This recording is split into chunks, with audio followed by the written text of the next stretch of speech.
If you look at jihad throughout human history, what's been going on is really no mystery. They rape and they kill, and they claim a new land, but the infidels say that they misunderstand. It's a religion of peace, it's benign, and it's sweet, and they spread the deception to everyone they meet. But that's why we're here, ladies and gentlemen. It's This Week in Jihad, back again and better than ever with the great David Wood.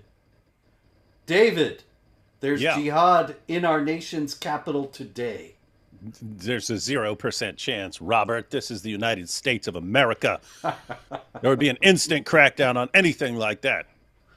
Yeah, David, you know, if it were 1967 or something, you might have a point. But this is 2024. It's a brave new world out there, and the jihadis are on the march. They have been demonstrating all day in Washington over their friend Benjamin Netanyahu speaking to Congress, the Prime Minister of Israel. This very bright gentleman was yelling outside the Watergate Hotel where Netanyahu was staying. And he said, Allahu Akbar, Hamas, we gonna kill all the Jews, and other things that I don't feel at liberty to repeat on a family show such as this one.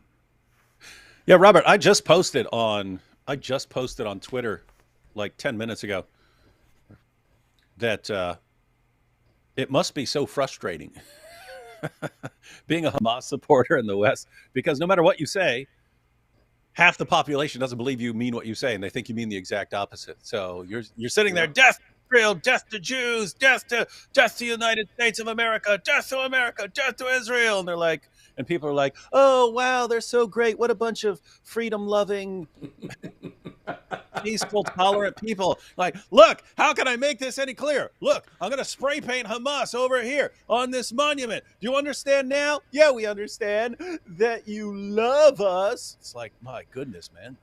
Yep. So they were out there screaming Allahu Akbar at the Capitol as Netanyahu was speaking. They tore down a flag outside Union Station, burned the American flag while screaming Allahu Akbar. And so, it just once again made me think somebody should have warned them that this kind of thing could happen. If only someone had spent the past 2 decades warning them. It's interesting. It's the exact same. I mean, it's the exact same thing everywhere, but it was just a couple of days ago. It was the same thing. And I'm sure you're going to bring this up, but with Hamas vowing to make the streets of Paris flow with blood. Yep. And what are the people of Paris doing? Yay, Hamas! Yay! Come on, do it! Great job! We really want you because you're so peaceful and tolerant and loving, and you're the good guys in all this. So please, by all means, make our streets flow with blood. We love you. And there you see the same thing in America. It's the same thing in the UK. It's like, again, it must be. Can you imagine? You're like, I know how to get my message across. I'll be as horrible and violent as possible and call for the deaths and the murder, the annihilation, the extermination of entire populations, entire countries, entire people groups. That'll get my message across. And all people hear is, oh, peace and love. That's what they're saying, peace and love. I'd be mad, man. What does a terrorist have to do to get his point across around here? Yep. And of course, when they scream Allahu Akbar, they don't really mean it, because we all know it's a religion of peace that has nothing whatsoever to do with terrorism. The New York Times told us several years ago that Allahu Akbar was a beautiful phrase that had been hijacked by nefarious forces.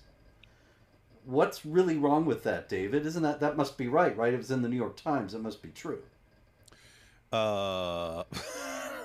Come on, Robert. You know, if it's in the New York Times, it's absolute nonsense. Yeah, so, Allahu Akbar means Allah is greater, and that's greater than your gods, greater than your everything. Everything that you believe or hold dear, Allah is greater, and when they're shouting it, that is Islamic supremacy, that Islam is coming to dominate you because Allah's greater than everything that you're worshiping. Mm-hmm.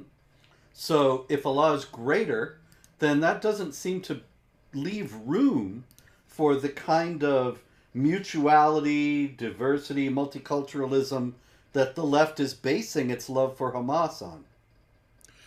That is correct, and we see this with the like KFC Canada going full halal and so on, and they say that they're doing it for inclusivity and to support diversity and so on. It's like, wait, you're saying no, the Islamic way is the only way to make chicken. The only way that chicken can possibly be made in your restaurants is the Islamic way. Sacrifice with the chicken is killed with the name of Allah pronounced over it. It has to be by a Muslim. All of this is necessary. So the Islamic way is the only way to make chicken, and they say that's for inclusivity. And so it's just that's what Islam has in. That's the clearest example of an overlap with Islam and the political far left, because we always wonder what the heck do these things have in common. But they both love to take one thing and call it the exact opposite to deceive complete morons. So we'll take, hey, Islam is the only way, screw everyone else, and we're doing this for inclusivity. It's like the opposite, right? This is Orwell at its finest. Well, I thought that KFC announcement from KFC Canada was fascinating because it said that we're doing this for diversity and inclusivity in order to serve all our customers. And I realized what they mean is the Muslims care that the meat be halal, and the non-Muslims don't care if it is halal. And therefore they can take care of everybody by making all the meat halal.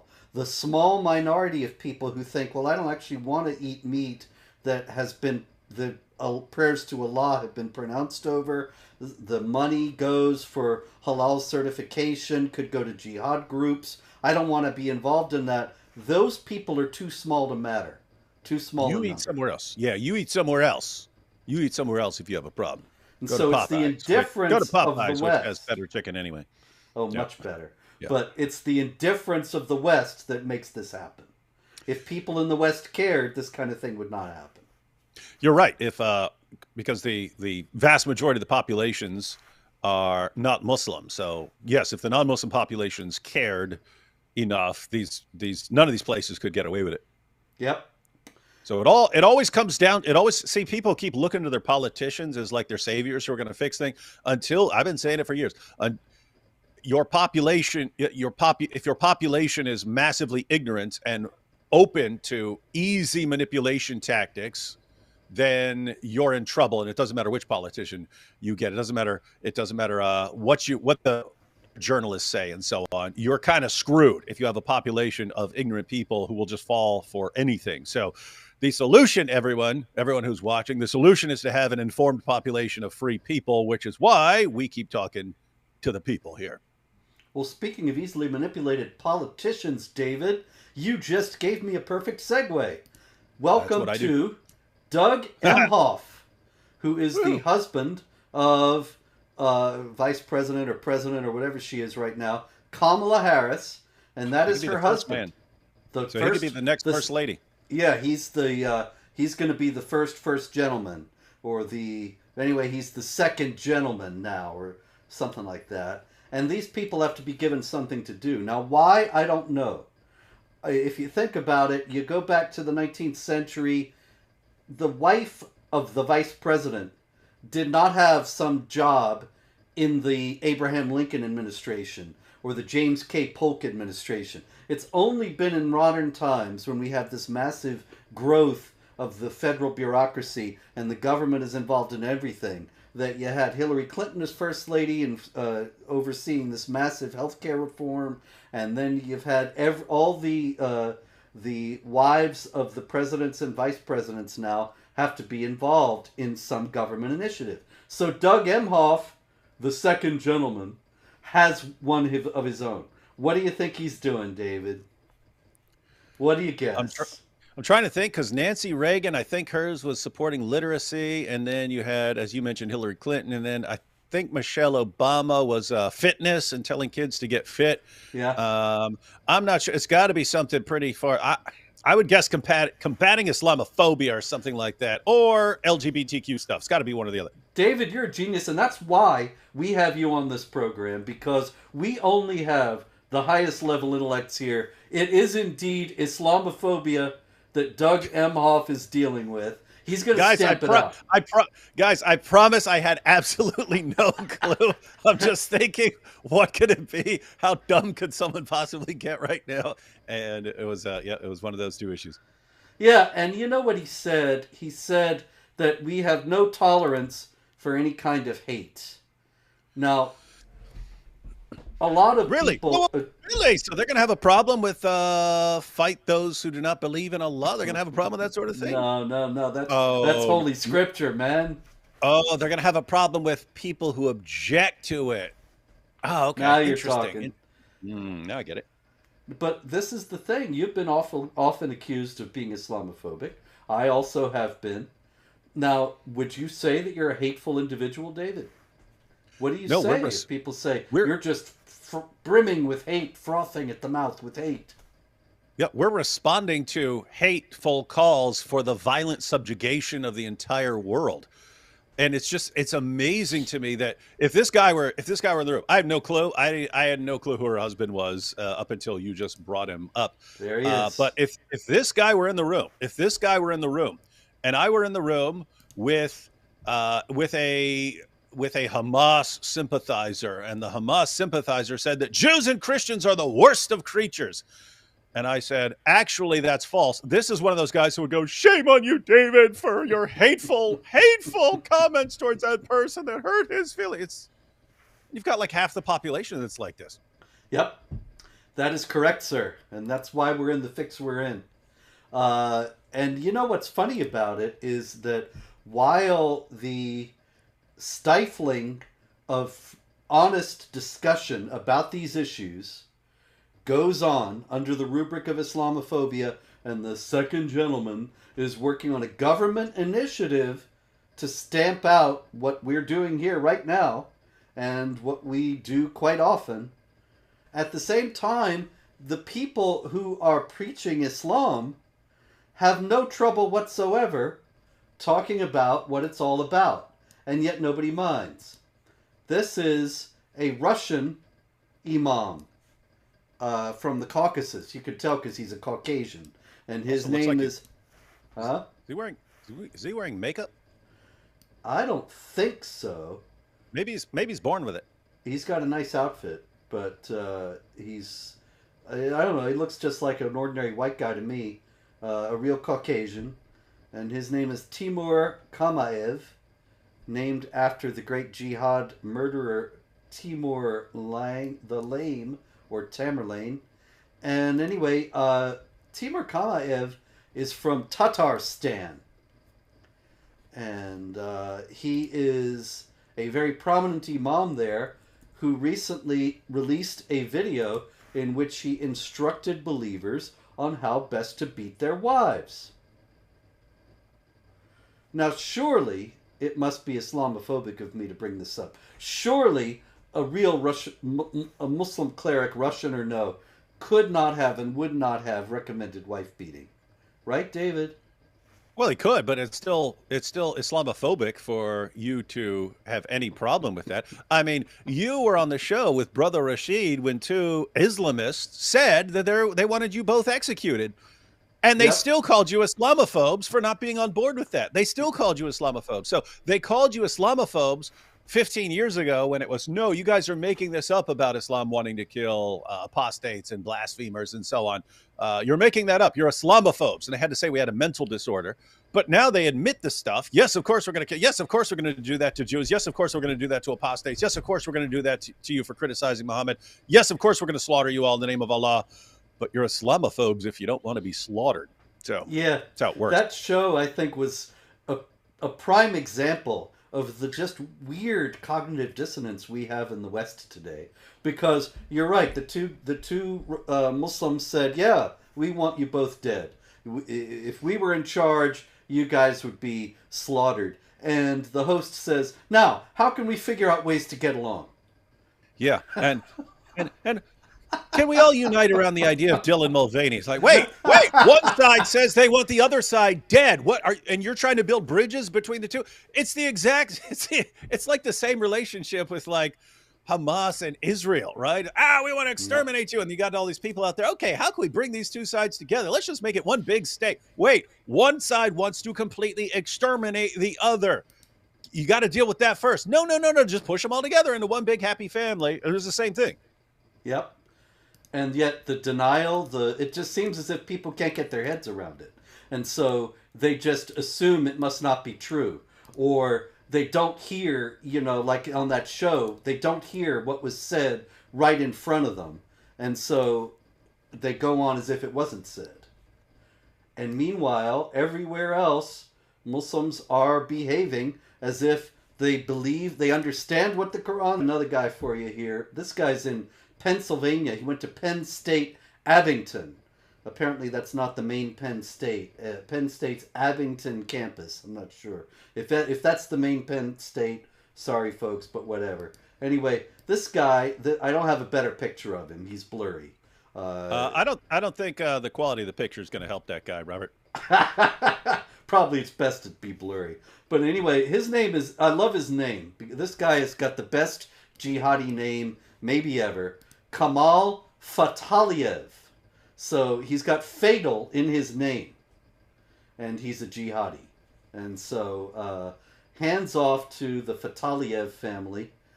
Going into jihad was perhaps destined for them. But anyway, Kamal Fataliev, Mr. Fatal, he was going to Penn State Abington campus. He also is a Russian, actually. He's a Russian like the wife-beating imam. But he uploaded hundreds of bomb, poison, and weapons-making manuals while working part-time and attending business classes at the university. He expressed what prosecutors called radical Islamist views, and he spoke about killing a French model who he thought had disrespected the Quran. So that's Kamal Fataliev. Now, Hey, wait a second. You're going after...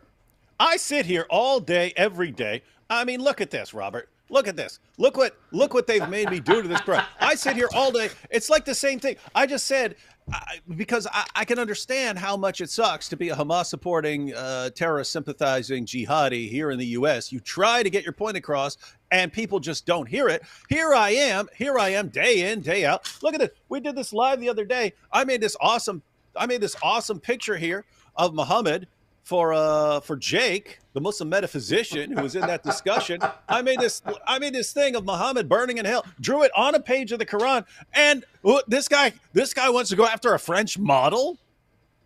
A French model. I'm sitting here all day, every day. And he's in Penn State, and he's talking about a French model on the opposite side of the Atlantic. What's wrong with these guys, man? Well, I'll know. See if I can contact him. He's been incarcerated since last year, and he's expected to be deported after he serves his sentence. But who knows? A lot of those guys just come right back. It's easy to get into the United States, so it's not a big deal. There are all sorts of examples this week, David, of Muslims acting upon what's in the Quran.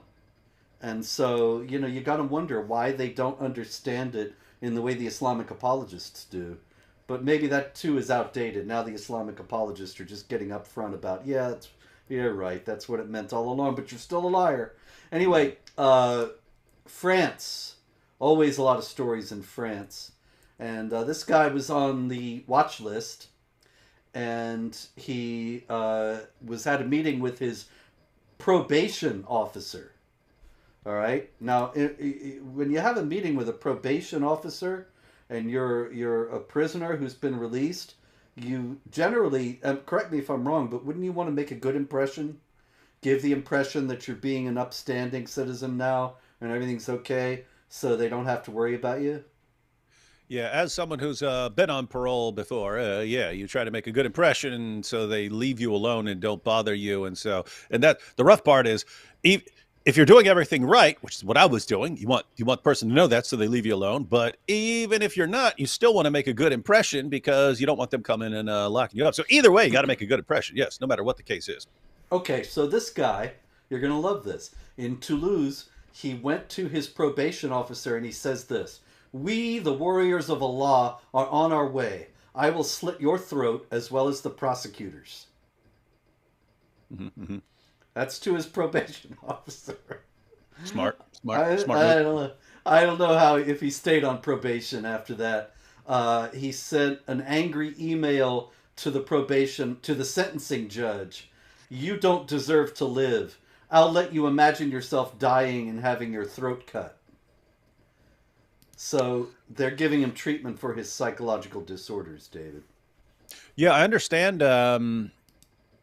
This isn't a psychological disorder. This is someone who's convinced that victory is very near, and that Mm. right around the corner is a time where no one's going to have any power over him. And even if they lock him back up, he's just going to be freed because they're going to take over the area, and people like him are going to be freed. So, there's a person who's like, I don't care what you guys think you can do to me right now, because the most you'll do is like lock me up, and I'm just going to be freed because we're going to conquer this area. And what are you going to do? What are you going to do when the place is stormed? You're not going to do anything. Yeah, this is true. What are you going to do when the place is stormed? You're not going to do anything. You could write that on the tombstone of France. They're not going to do anything no matter what happens because this kind of thing is happening all the time. That guy said he was going to slit the throat of the probation officer. I got another story out of France right here where a guy named, his name is Derek Riant, which makes me think that he must be a convert because Muslims aren't generally named Derek. And this is Derek Riant right here. He could, well, you could. It's hard to tell from the picture. Not a very good picture. Some kind of ID picture there, but he certainly has the beard. And anyway, Derek Riant was arrested on terrorism charges this past week because he tried to murder a cab driver by slitting his throat. He struck his neck. Where did he get that? What's with all this throat slitting? I'll go with Surah 47.4 for 500, Alex. I owe you 500, David. That's it. I say That is that my because, tab. people were saying, I see it every now and again. People say, you guys are so used to talking about this, you don't give the verses anymore. So, got to remember to give the verses for those of you who are not necessarily having the whole Quran memorized. Eventually, it'll be required. But right Mhm. now, it's still voluntary. It's good to know. You're forewarned is forearmed. Yeah, and guys, I said it on Twitter, I don't know, several days ago, but I said, especially people of France with the Olympics coming up, learn that reference. Surah 47.4, 47.4, 47.4, 47. Surah 47, verse 4, which is when you are meeting the unbelievers, strike at their necks, strike at their necks. Watch how many attacks there are, unless those Qatari guys are just doing a bang up job of holding down security. If you do, I do not. I hope there aren't attacks, but you've got Hamas vowing that there are going to be attacks, that streets are going to be flowing with blood, and you have a bunch of people who believe in Hamas and love Hamas and so on. So you have you have at least some people in the population who are going to obey their orders, just like people obeyed orders from ISIS back in the day. So if these attacks occur, pay attention to where the Muslims strike the unbelievers. Just watch what happens, Mm. because when it happens, people will be totally confused and baffled by it, whereas we're telling you ahead of time. Yep. Hey, you know something, David? Remember where the Hamas leaders were and still are, but where they were when they were watching October 7th attacks on TV, and then they bowed down and got down and prostrated themselves and prayed in thanksgiving to Allah for all the murdered Jews. Where were they? Some other country, I don't know. Canada? No. Was it China? What was it, Robert? Well, I believe it was Qatar. Huh, weird. They were in Doha in a fancy hotel, and Must be nice. they're still there as far as we know.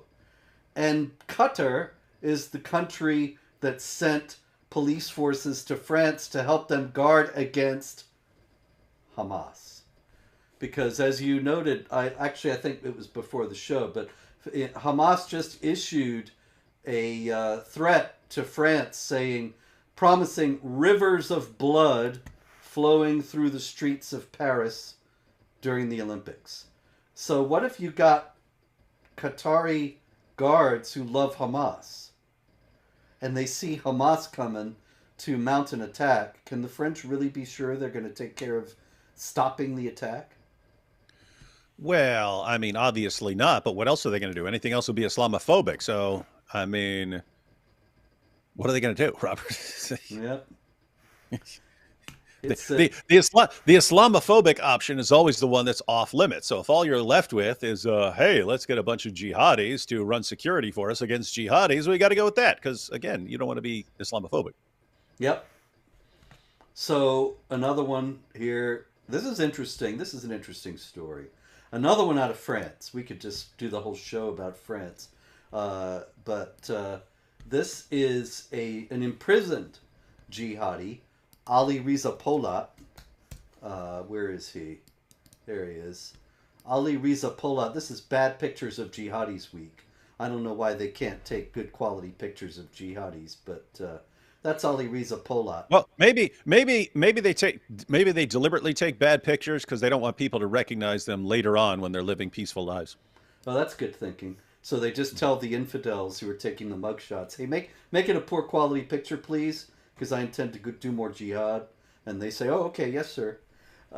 Anyway, so in France, this guy Ali Reza Polat, he is screaming in prison, and he's in prison for his role in the attacks in January 2015. He didn't go into Charlie Hebdo. He was involved in the attack on the kosher supermarket. But in January 2015, for those who may not remember, there were major jihad attacks in France. Wait, hey, hang on. Yeah. Why would Muslims attack a kosher supermarket, Robert? Well, David, makes no sense. Maybe it has something to do with not liking Jews.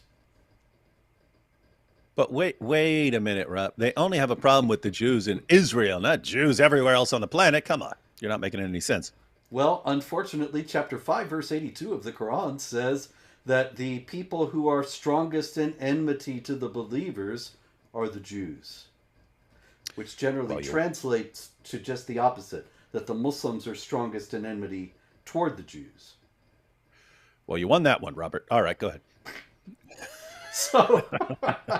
So Ali Reza Polat, he is in prison for the attack on the kosher supermarket, and he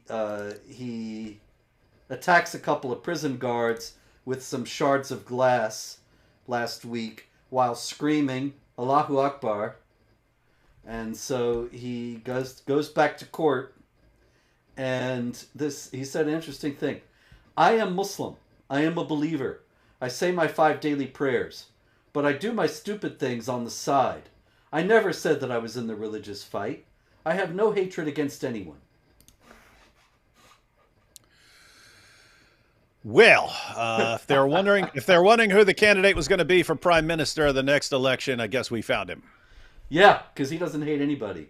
It's only the Islamophobes. He said so. That's he said it. so. Yeah.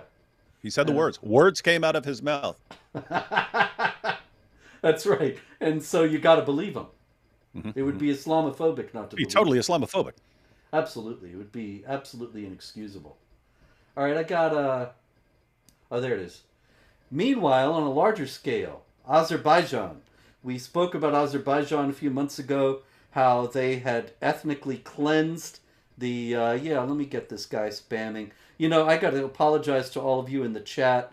I see somebody said, "Oh, David and Robert don't watch what's in this chat," and it's not that we don't watch it, but no, this is we try to keep the show to an hour, and so if we're interacting, guys, I don't know what to do. People complain because me and AP do 3 and 4 hour live streams.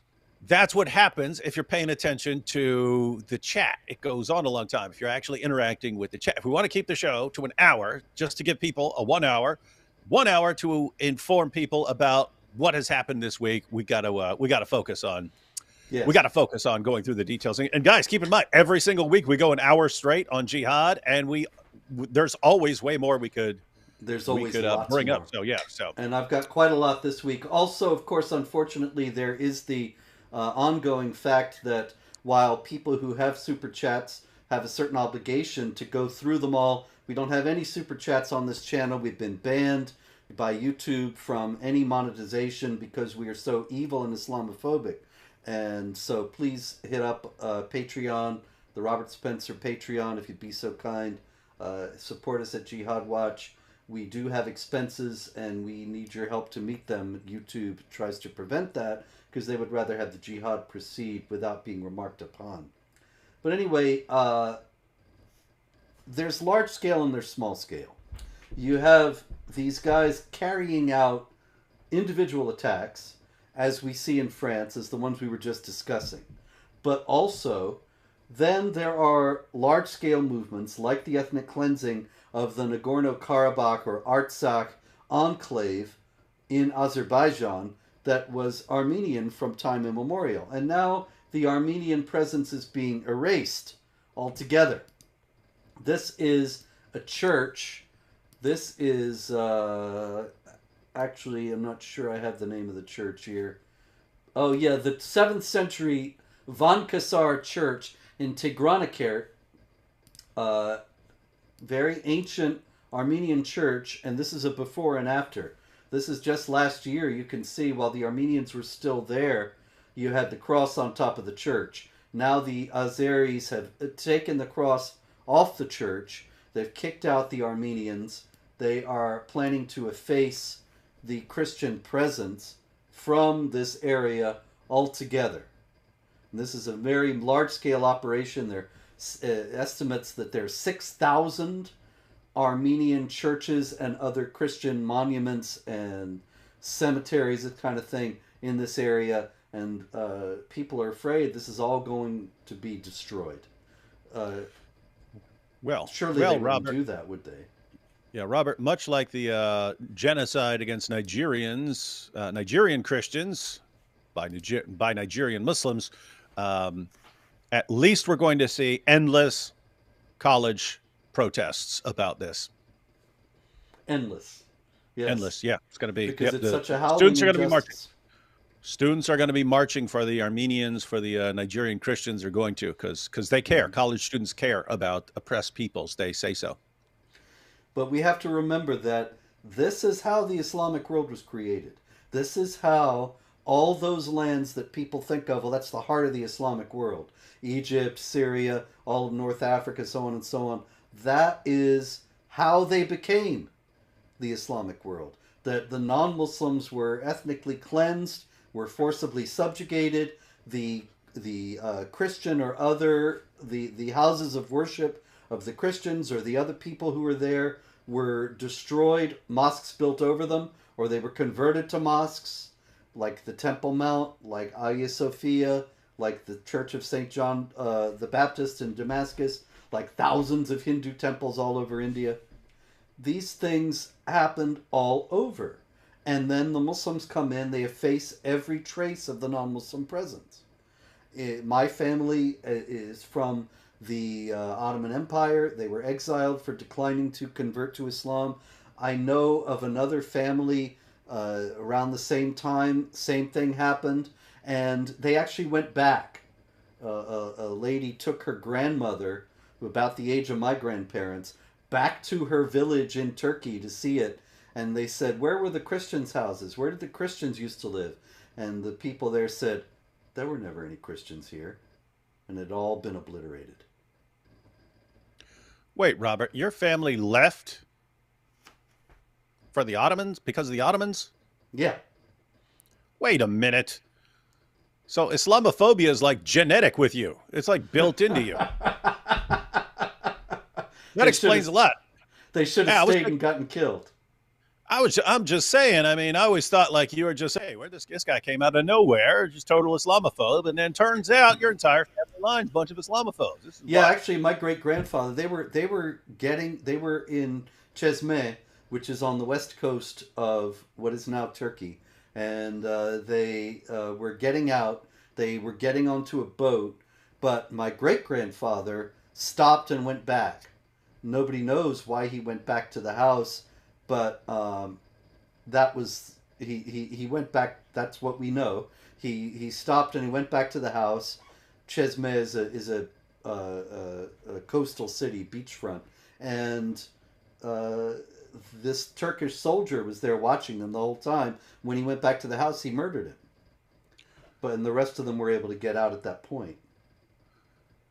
But what would that have to do with your family not liking Islam?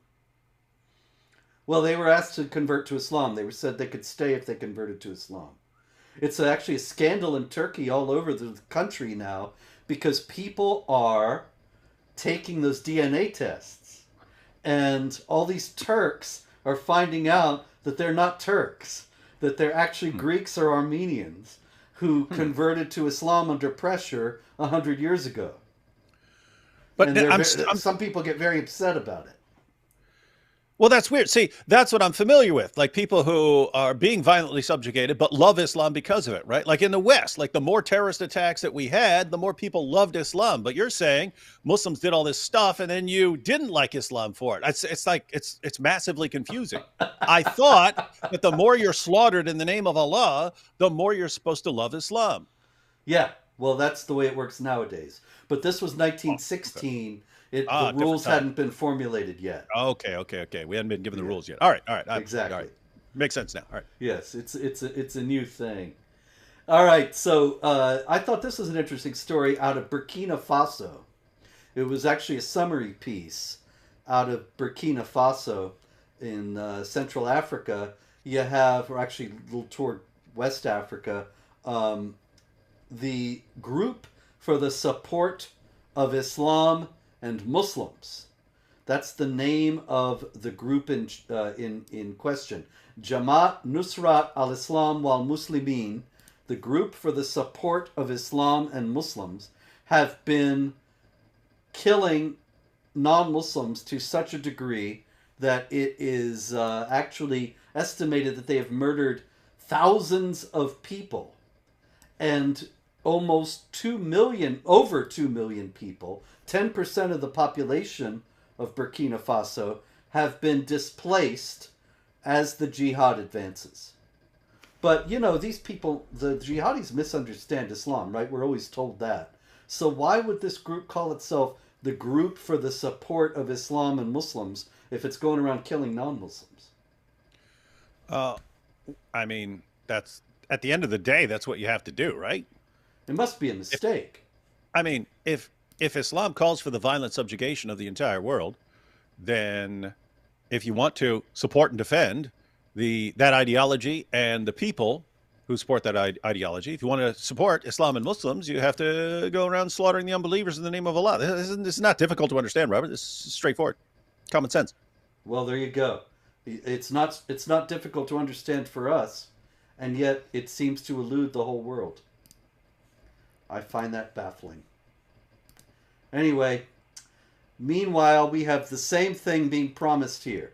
All right? We have ethnic cleansing. We have the Group for the Protection, the support, rather, of Islam and Muslims running rampaging in Burkina Faso. We have Robert, don't be too worried about that. Again, college students are going to take care of it for us. Go ahead. Yeah, they'll just wanted that on. Tents for Burkina Faso. That's coming up. Okay, we got the ethnic cleansing in Azerbaijan. We got the stabbings with the Allahu Akbar in France pretty much every day. And meanwhile, at a Juneteenth celebration, so this is not actually last week, but Memory, the Middle East Media Research Institute, sometimes they find these things a little later and they post them. Juneteenth commemoration at the mosque in Tuskegee, Alabama. Now, I just wouldn't have thought that you'd have a mosque there, and just bless their hearts. I don't understand it. But David, this imam in Tuskegee, he said, the real hope for America is for Muslims in America to come together and to work not only with other Muslims, but with people who are concerned about the lives of our people. Well, that's very sweet. And he says, don't take it lightly. I don't believe America can be saved unless we save it. It is on us to remake America. Do you understand? We are the men of Islam. Isn't he telling us the same thing is going to happen here? Yeah, but it's in Alabama, so you know he said it at the Monster Truck and Tractor Rally with with with Truckosaurus versus Fordzilla, and he got up and said, "Hey, I have a message. We can save you." Yes, yes. Problem is, it's just going to keep on, and the people, Truckosaurus and all that, they don't know what's coming either. And everybody's lying. Everybody is dissembling about the nature of what is happening. And so people are going to be completely unprepared for what's coming. Here's a little bit of what's coming in a more benign setting, David. Over in the UK, this sign appeared on a bus shelter. You can see the bus stop behind, but pasted onto the ad on the bus shelter says, "Do not walk your dog here. Muslims do not like dogs. This is an Islamic area now." Now, nobody knows who put that up. So it could be that it was Islamophobes trying to make some point about dogs and Muslims. It could be that it was somebody who was making a joke. It could also be something that was absolutely serious. Could it not, David? What do they say about dogs in Islam? Yeah, well, at first, Muhammad ordered his followers to kill all dogs. And it's funny, the situation was Muhammad was supposed to have a meeting with Gabriel, and then Gabriel didn't show up. And then Muhammad is all butthurt because Gabriel didn't show up. And then turns out that Gabriel told him it's because there's a dog in the house. And so Muhammad didn't realize there's this little puppy hiding in the house. So they get rid of him and so on. And then Muhammad issues the order to kill all dogs. And it says his followers are going around exterminating all dogs to the point where they're even like going out to the Bedouins and finding their dogs and killing them and so on. But then, as is so often the case, Muhammad's followers complain about something and then he modifies his message. So they started talking about, what about hunting dogs or something like that? He said, okay, you can have hunting dogs. So in Islam, there's no concept of having a dog as like a pet. You can have a dog for a purpose like hunting or something like that, but not something that like you're, like is almost like one of the family that is in your household and so on. So, yep, not a fan of dogs in general still, but Muhammad was very clear that purposes aside, if it's a black dog, that thing has to die because that thing has a devil in it. Mm-hmm. You got to wonder what happened, what's the derivation of stories like that, but that's another discussion we will have eventually. Hey, 1 second. I mean, here's what's weird. So Dihya al-Kalbi, right? This guy who's always over at Muhammad's house having private meetings behind the curtain. And then when people start, hey, is that Dihya al-Kalbi behind the curtain he starts saying, no, that's the angel Gabriel, who just happens to look exactly like this young hot stud, Dihya al-Kalbi, who was so attractive that when he came to a town, all the women of the town would run out to gaze upon him. That's the guy behind the curtain with Muhammad. Nothing suspicious there. But what's weird to me, I'm wondering if there's some connection that you have Gabriel supposedly showing up. So this could be Dihya al-Kalbi, for a little meeting with Muhammad and so on. And then he gets mad, but he says he's mad because the angel Gabriel didn't show. But there's something weird here because his name's Dihya al-Kalbi, which is Dihya the dog. So he's called the dog. And yet there's something about Muhammad not liking dogs. So maybe this guy, since he's called the dog, didn't like dogs. I don't know. I haven't figured it out yet, but I think there's some connection, right? What are the odds this guy's called the dog?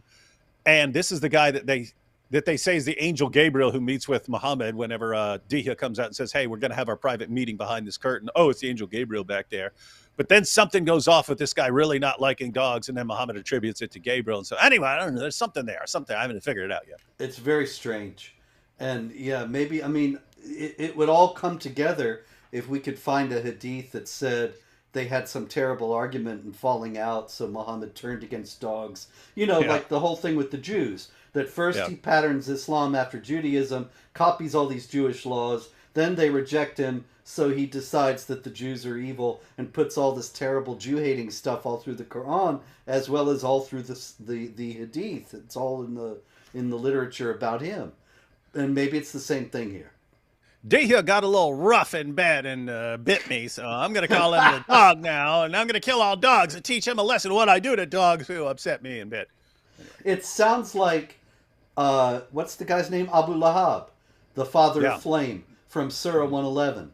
Is Muhammad's uncle, who his name was not Abu Lahab, which means father of flame, but he's called that because he got annoyed with Muhammad for preaching at him when he was trying to do whatever he was doing all day. And so Muhammad called down curses on him and called him Abu Lahab, and that's his name forever after. And maybe Dia al-Kalbi, that's not his name either. Maybe he had some other name. All right, Dearborn, Michigan, where... Woohoo! My home away from home. Yeah, well, you know, I thought it was interesting, David, because Dearborn, Michigan is where, of course, you were arrested for talking about the gospel with Muslims, which is completely legal thing to do. Actually, I was holding the camera while Nabil was talking about that, and they arrested me too. There you go. And now we have this woman, Sorbeya Almosa. And she is kind of the American Salwan Momika because she is burning the Quran. Oh, that Quran. Yeah, that girl who burns Qurans. Yeah, I've seen her. Yeah, I saw that she went to Dearborn. She went to Dearborn, and our old pal Niraj Wariku, the most biased journalist in the history of the world, Legendary. wrote a strikingly fair piece about her. Didn't call her a hate-filled Islamophobe or anything. Anyway, he must be catching on and realizing we were right back in the day, because that guy used to blast all of us. Oh yeah, he's absolutely vicious. He's terrible. But he wrote a piece about her that was really remarkably fair, but it did not, in it had Abdullah Hamoud. There's Abdullah. Abdullah Hamoud is the mayor of Dearborn. And it's kind of an opposite picture because he is not happy in this picture, and he was not happy when Sorbeya Almosa showed up and burned the Quran in Dearborn outside the Al Huda Mosque. And he posted a public alert on his Facebook account. Please be vigilant and report any sightings of the individual pictured below, with a photo of her. She has recently arrived in Dearborn and expressed intent to burn Qurans. There have been reports of her driving around neighborhoods and surveilling religious institutions. And he said that he was increasing police patrols at houses of worship, which is totally bogus because, you know, she's not burning down mosques or churches or synagogues. She's burning Qurans. And he says, for your safety, please do not approach her. Instead, contact the Dearborn Police Department immediately if you have any information. What do you think about that? I thought that was one of the most astounding statements. Call the police if you see this woman who burns the Quran. Yeah, making her sound like a dangerous person who, if you approach her, she's going to kill you or something like that, which would alarm more people. Like, there's this horrible, violent person among us. Exactly. I have to protect my family. And Sorbeya Almosa herself said, you've made it incredibly dangerous for me. I was not aware of this. He had notified the police. The police were at that particular location where she was going to burn the Quran, waiting for me. They were already there by the time I got there. And I don't know how long they had been there because I told nobody what time I'd be going there. So clearly they have her under surveillance. They have the police tailing her. They're acting as if she is some dangerous criminal when actually she's just exercising what is completely protected speech under the freedom of expression and the First Amendment of the United States Constitution. Yeah, you have some okay police officers there, but that is a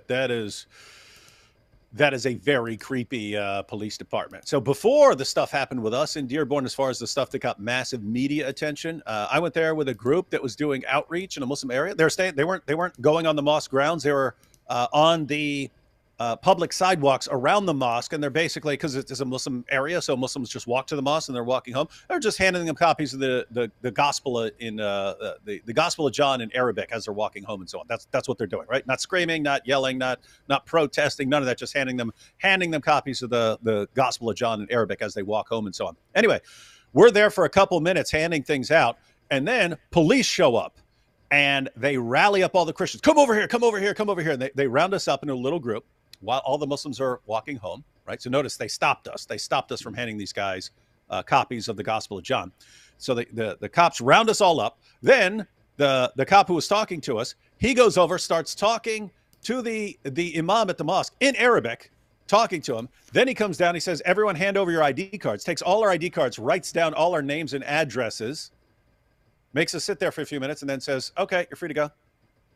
I mean, the idea, like, that's just straightforward intimidation, right? It's like, he stopped us. He stopped us from our constitutionally protected right on public sidewalks to offer someone a copy of the Gospel of John. We have, but he stopped us. I mean, so while he has us detained, everyone else is walking home. By the time he lets us go, everyone's already gone and so on. But in addition to that, you've got a cop talking Arabic to the imam who's stopping us from handing things out to Muslims, writes down all our home address, names and home addresses and stuff, and then says, okay, go ahead. That's incredible intimidation, because they had every reason to believe that you all knew what the penalty is in Islamic law for proselytizing. And so he's taking your name and address in the presence of this imam, so people in the mosque who might not be altogether moderate could know where you live, could have done any kind of nefarious deed with all those addresses. And they knew this.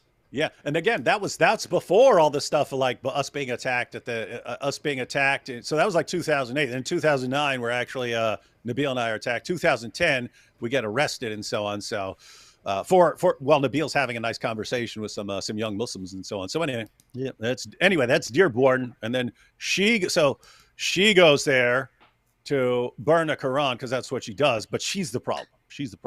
Oh yeah. Okay, we got Adel Daoud. This is Adel Daoud, and you got to envy the man's hair, or at least I do. We both do. He's got the hair going. And, like a lion, a mighty lion. A mighty lion of jihad. Yes, the lion of Allah. He is Chicago. He's in Chicago, okay? He went to a bar.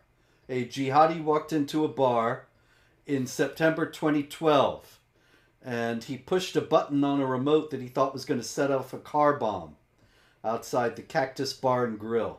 But the button did not work.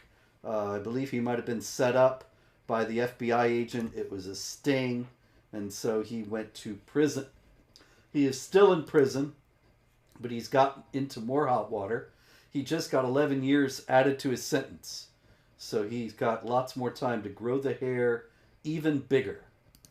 And he attacked a person with whom he was incarcerated with a shank fashioned from a toothbrush. And I thought that was a piquant little detail, David, because, you know, we always hear, oh, no, you're not supposed to beat your wife like beat your wife. You're just supposed to use your toothstick, your miswak, to beat her. It's a symbolic beating. So this guy actually sharpens his toothstick and makes it a lethal weapon. I have to clarify, Robert. That is not from Islam. I can vouch for the guy. That is one of the most common ways to fashion a sharpened object in prison. You get the biggest toothbrush you can find. They just file it on the wall for a while, and all of a sudden you got something that could stab. So eventually you get to guys who work in like a metal shop or something like this, and they can make something more sophisticated. But if you need something quick and handy, then a lot of guys would also. They'd keep the toothbrush in their pocket. You can't even see that the bottom is sharpened. It just looks like you walk around having with your toothbrush in your pocket. But everyone knows what that means. So anyway, yeah. So I have to defend the guy, Robert. No, I'm not saying. You're saying he's doing it because he wants to make it like a muswak. No, I'm saying it's ironic that he can make a lethal weapon out of. I just wanted to share that details because people like prison stories. Yeah, we all love prison stories, but the deal is he did this because somebody drew a picture of Muhammad. Wait, like this one? Like that one, yeah. Huh. That's funny. And so I'm surprised. I'm actually surprised that they let him keep that hair nowadays. Lots of places like where I was, they started making people cut their hair short because you can hide stuff in your hair. Like you could hide your Islamophobic.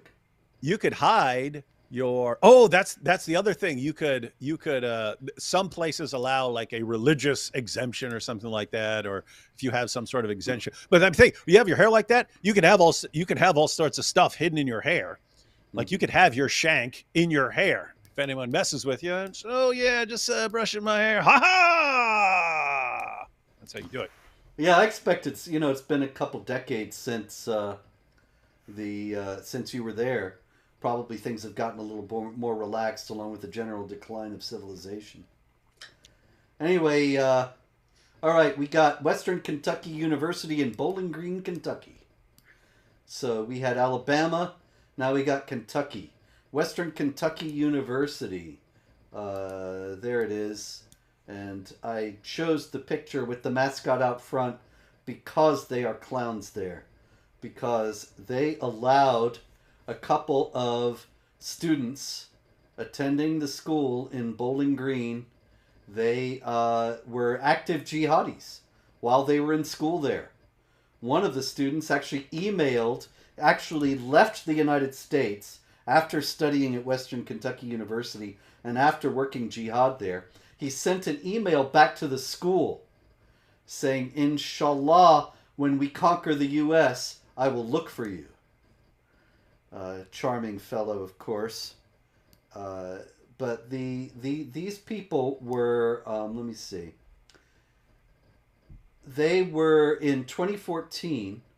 They were in the United States at Western Kentucky University plotting jihad activity, and then they ultimately went over to join ISIS.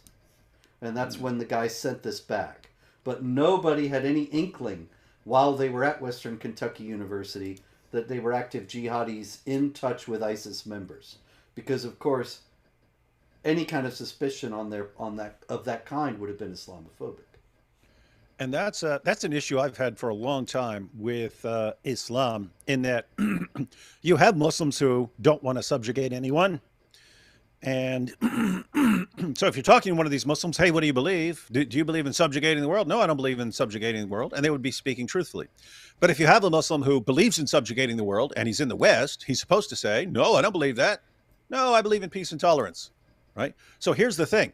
If you have a Muslim who doesn't want to subjugate you, he's actually peaceful, and you have a Muslim who actually wants to subjugate and slaughter you, they're going to say the exact same thing to you. So how do you know the difference? How do you know if you're talking to someone who wants to kill you and someone who is actually peaceful? They're going to behave in exactly the same way until they put a plan into action. So that's what's creepy. Indeed.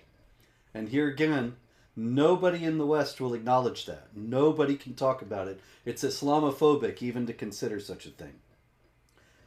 A lot of deception, of course. War is deceit, said Muhammad. And so in Nigeria, a lot of attacks in Nigeria we haven't got to.